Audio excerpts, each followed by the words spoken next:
Yesterday I came out to the studio after I'd already buttoned everything up, shut the lights off, went away for the weekend, and there was a screaming match that took place in the Oval Office. I'm sure you've heard about it. You've either seen it on social media, or you've watched a video of mine or someone else's. If you haven't, just go to my videos from yesterday, and you'll see my explanation of it get a little fired up, I think justifiably so. Lindsey Graham, who has been a supporter of Ukraine in word, not necessarily in deed but in word, he's more of a supporter of Donald Trump. He took after the screaming match after the double-teaming attack of J.D. Vance and Donald Trump on Zelensky, a far more patriotic individual and supportive of America than those two for sure. After that, Lindsey Graham left the White House complex, left the White House at the structure itself, and went out onto the little portico there and took to the cameras to give a statement. And it is, look, there's a lot of eroticism with these Republican types who, they're all straight white alpha men, but then when they prostrate themselves before Donald Trump and do the unmentionable, and this is just Lindsey Graham just gargling the ball bag of Donald Trump on live camera practically, where he's saying it was UT disaster, but then also, but I'm so proud of Donald Trump, so proud of Donald Trump for how he acted when he attacked an ally in the Oval Office. He's siding with our enemy, with a hostile foreign power, a malign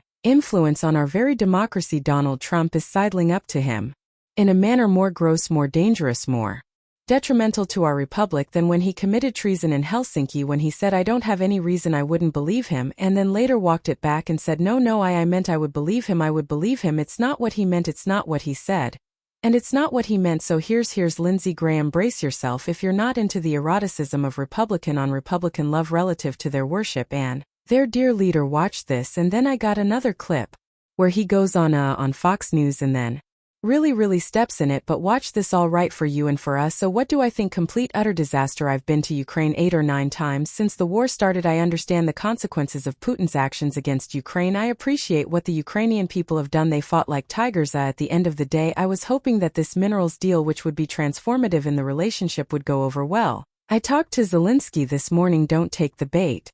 President Trump was in a very good mood last night. Somebody asked me, am I embarrassed about Trump? I have never been more proud of the president. I was very proud of J.D. Vance standing up for our country. We want to be helpful. What I saw in the Oval Office was disrespectful, and I don't know if we can ever do business with Zelensky again. I think most Americans saw a guy that they would not want to go in business with. The way he handled the meeting, the way he confronted the president was just over the top. So I think the relationship between Ukraine in America is important, vitally important, but can Zelensky deal with the United States after what I saw? I don't know. What did you just had lunch with President Trump? What did he say to you about his interactions and whether he thinks he was shocked? He was very upbeat. I told Zelensky we'll talk about security guarantees, we'll talk about ceasefires and how the war ends. This is a process. You have a new relationship with America, a $500 billion, $500 billion deal that President Trump is proud of. That gives us an interest worth defending. Let's talk about the positive. But he was terrible at Munich, Zelensky, and I think he has made it almost impossible to sell to the American people that he's a good investment, that he is a good business. Part one at a time. Christian Day, thank you. Do you think President Zelensky needs to resign to resume these peace? He either needs to resign and send somebody over that we can do business with, or he needs to change. This is cowardice, is what this is. I told Zelensky